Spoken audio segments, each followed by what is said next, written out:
आप आराम से बैठकर इस वीडियो को देख रहे हैं, मगर मैं आपको कहूं, आज जिस जगह पर आप अभी बैठे हो वो जमीन आज से करोड़ों साल पहले 8,500 डिग्री के तापमान से उबल रही थी, या जिस जगह पर आप बैठे हैं वो जगह लाखों सालों तक बर्फ से ढकी हुई थी।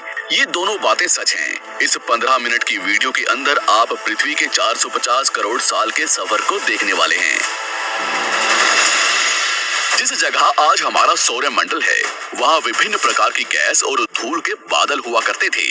वैज्ञानिकों के मुताबिक इन धूल के बादलों से दूर एक तारा हुआ करता था। वक्त के साथ साथ उस तारे की ऊर्जा कम होने लगी, जिसके कारण उसके अंदर एक विशाल विस्फोट हुआ। विस्फोट की वजह से अंतरिक्ष की ये धूल एक दूसरे से दबने लगी। इस दौरान बादलों में स्थित धूल के कण दबाव और गर्मी के कारण बड़े उल्कापिंड और पत्थरों में परिवर्तित हो चुके थे, और इसी दबाव की वजह से इन बादलों में स्थित रेडियो एक्टिव पदार्थ ने ग्रेविटी का निर्माण किया। इस ग्रेविटी के कारण बीच में हाइड्रोजन और हीलियम इकट्ठा होने लगे। बीच के इस भयंकर दबाव के कारण एक विशाल विस्फोट हुआ, और इसी विस्फोट के कारण हमारे सूरज का जन्म हुआ। अंतरिक्ष में फैले एस्ट्रॉयड यानी क्षुद्र ग्रहों में भारी वजन की वजह से सूरज के करीब आकर सूरज की परिक्रमा करने लगे। धीरे धीरे इन्हीं एस्ट्रॉयड में भारी टकराव हुआ, जिसके फलस्वरूप मरकरी, विनस, अर्थ और मार्स जैसे ग्रहों का निर्माण हुआ। वैज्ञानिकों के मुताबिक उस वक्त पृथ्वी और मार्स यानी मंगल ग्रह के बीच थिया नामक ग्रह सूरज की परिक्रमा किया करता था। पृथ्वी पर ग्रेविटी होने की वजह से सूरज की परिक्रमा करने वाले एस्ट्रॉयड अब पृथ्वी की परिक्रमा करने लगे, और धीरे धीरे करोड़ों सालों तक ये पृथ्वी पर गिरते रहे। और ऐसी घटना हमारे पड़ोसी ग्रह थिया पर भी हो रही थी, जिसके कारण थिया पृथ्वी के और करीब आने लगा और आकर पृथ्वी से टकराया। इस भयंकर टकराव की वजह से पृथ्वी के हिस्से कणों के रूप में अंतरिक्ष में फैल गए और एक रिंग्स की तरह पृथ्वी की परिक्रमा करने लगे। इन्हीं परिक्रमा करते हुए कणों में टकराव होने लगा, जिसके कारण हमारे चांद का निर्माण हुआ।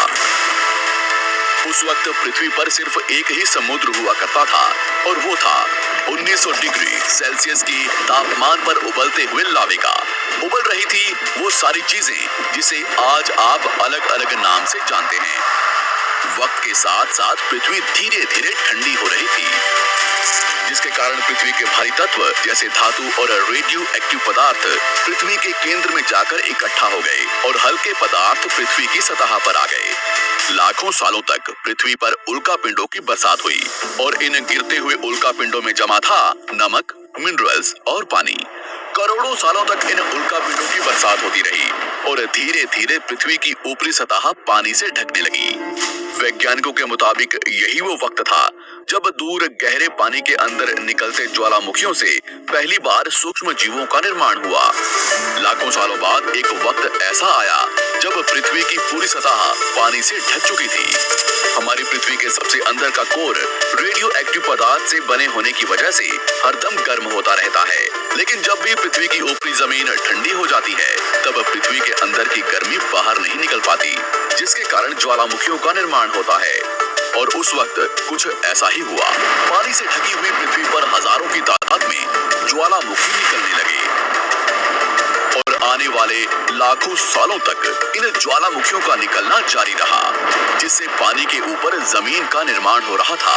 इस वक्त भी पृथ्वी पर वातावरण ना होने की वजह से अंतरिक्ष से उल्कापिंडों की बरसात हो रही थी। आज से लगभग 300 करोड़ साल पहले पृथ्वी पर ऐसा वक्त आया जब पृथ्वी का वातावरण लगभग स्थिर होने लगा था। ज्वालामुखी निकलने धीरे हो गए थे, और पृथ्वी का एक दिन 12 घंटे का हुआ करता था। साल बीतते गए, और धीरे धीरे ये सूक्ष्म जीव विकसित होते गए और समूह में रहने लगे। आज से लगभग 250 करोड़ साल पहले पहली बार पृथ्वी पर ऐसे जीवों का निर्माण हुआ जो जीने के लिए ये पानी के अंदर के मिनरल्स यानी खनिज पदार्थ और धूप का इस्तेमाल करते थे, और मल त्याग के रूप में ऑक्सीजन बाहर निकालते थे।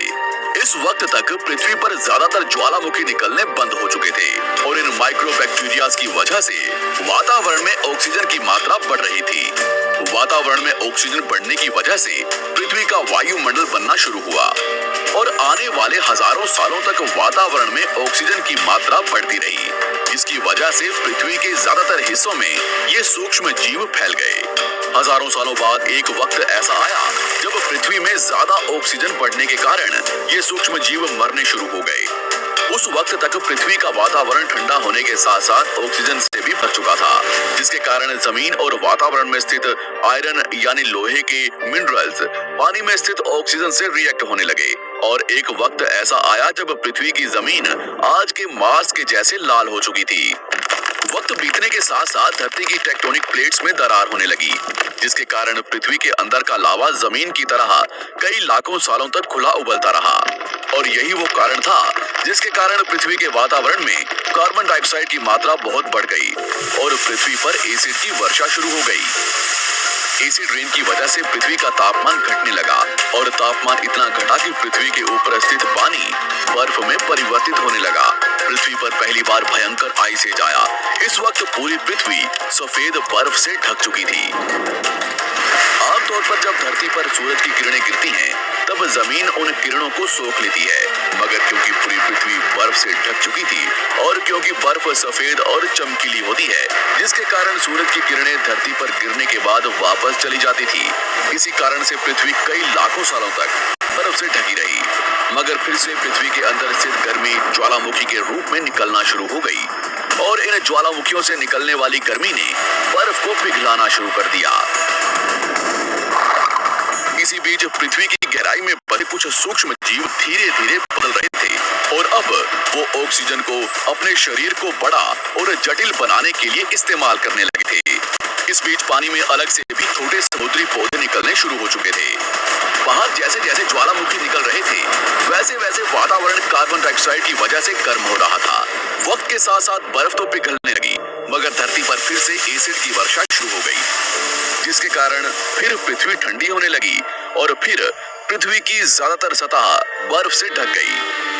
ऐसा बार बार कई हजारों सालों तक होता रहा और इसी कारण से अब समुद्री जीव धीरे धीरे वातावरण के हिसाब से विकसित हो रहे थे। इस बीच कई सारे जीव और समुद्री जंगल विलुप्त हो गए, मगर जो बच गए वो धीरे धीरे पृथ्वी के बदलते तापमान के हिसाब से ढल गए और अब हजारों सालों बाद समुद्री पेड़ बर्फ की वजह से पूरी तरह से मरते या सूखते नहीं थे। अब सूक्ष्म जीव समुद्री जीव बन चुके थे। जब फिर से ज्वालामुखियों ने पृथ्वी की बर्फ को पिघलाना शुरू किया, तब ये समुद्री पेड़ जल्दी विकसित होकर फैल गए। धीरे धीरे वातावरण में ऑक्सीजन की मात्रा बढ़ने लगी और पृथ्वी पर होने वाली एसिड की वर्षा कम होने लगी। वातावरण में ऑक्सीजन आने की वजह से पृथ्वी की ओजोन लेयर्स मोटी होने लगी और आज से लगभग 47 करोड़ साल पहले पृथ्वी की ऊपरी सतह पर पहली बार मोसोस नामक प्लांट उगना शुरू हुआ। वक्त के साथ साथ जमीन पर अलग अलग प्रकार के पौधे और पेड़ उगना शुरू हुए। एक वक्त ऐसा आया जब जमीन के पेड़ों की लंबाई लगभग 80 से 100 फीट जितनी या आज की 5 से 6 मंजिला बिल्डिंग जितनी ऊंची हो चुकी थी। ये वो वक्त था जब समुद्री जानवर समुद्र से बाहर निकल रहे थे और जमीनी जानवरों में परिवर्तित हो रहे थे। धरती की ज्यादातर जमीन एक जगह इकट्ठी हो चुकी थी, जिसे आज हम पैंजिया महाद्वीप के नाम से जानते हैं। पृथ्वी का वातावरण और तापमान लगभग स्थिर हो चुका था और अब करीब 21 से 23 घंटे का दिन हुआ करता था। अब समुद्री जीव पानी से बाहर रहने लगे थे और वातावरण के हिसाब से उनके शरीर का रंग रूप बदल रहा था। धीरे धीरे ये जमीनी जानवर डायनासोर्स में परिवर्तित हो गए। जिन डायनासोर्स ने पेड़ पौधे खाने शुरू कर दिए, उनका शरीर लंबा और विशाल रूप से विकसित होने लगा। कुछ डायनासोर्स शिकार किया करते थे, जिसके कारण वे छोटे और तेज होते चले गए।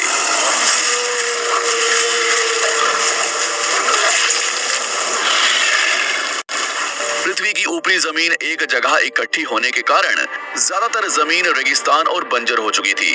ज्यादातर जंगल समुद्र के करीब हुआ करते थे, जिसमें डायनासोर्स रहा करते थे। आज से लगभग 20 करोड़ साल पहले पैंजिया महाद्वीप टूटना शुरू हो गया।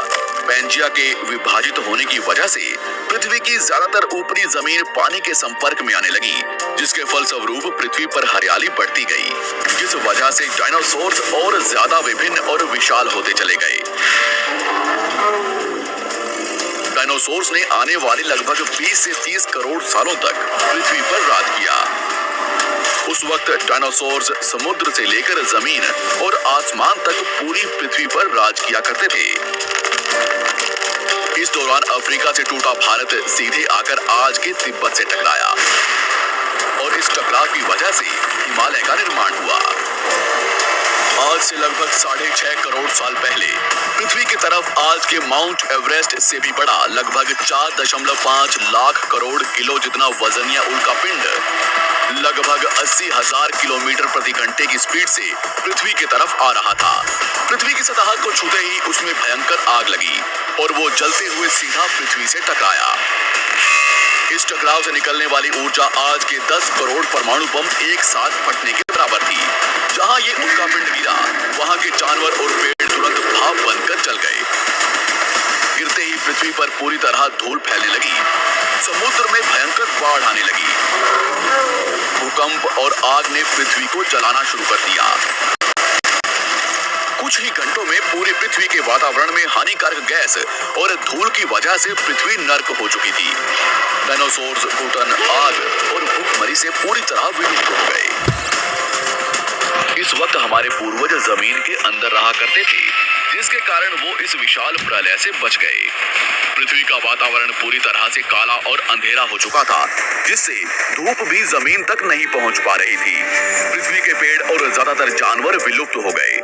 वातावरण में धूल और हानिकारक गैस के कारण पृथ्वी पर फिर से एसिड की वर्षा शुरू हो गई और फिर पृथ्वी ठंडी होकर बर्फ से ढक गई। लेकिन इस बार पृथ्वी की बर्फ लाखों सालों तक नहीं जमी रही और 80 से 90 हजार साल बाद ये बर्फ पिघलनी शुरू हो गई।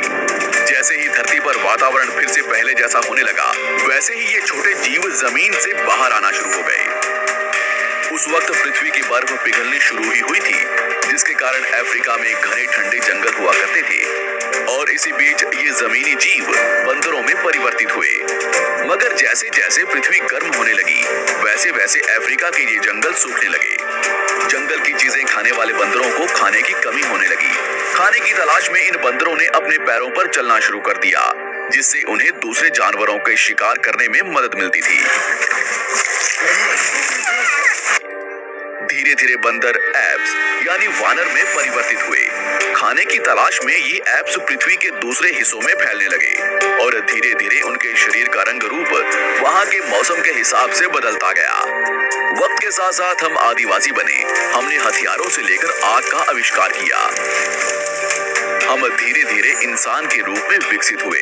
हमने धर्म से लेकर परिवार, भाषा और संस्कृति का निर्माण किया और वक्त के साथ साथ हम विकसित होते चले गए और आज हम इस पृथ्वी की सबसे विकसित प्रजाति बन चुके हैं। पृथ्वी को आज के जैसे बनने में लगभग 450 करोड़ साल का वक्त लगा है और हमें एक छोटे जमीन में रहने वाले जानवर से इंसान बनने में कई लाखों सालों का।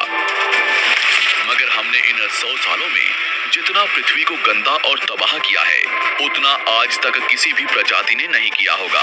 हम फिर से धरती को गर्म कर रहे हैं और कार्बन डाइऑक्साइड की मात्रा बढ़ा रहे हैं। वैज्ञानिकों का मानना है कि पृथ्वी पर फिर से विशाल परिवर्तन होने वाला है।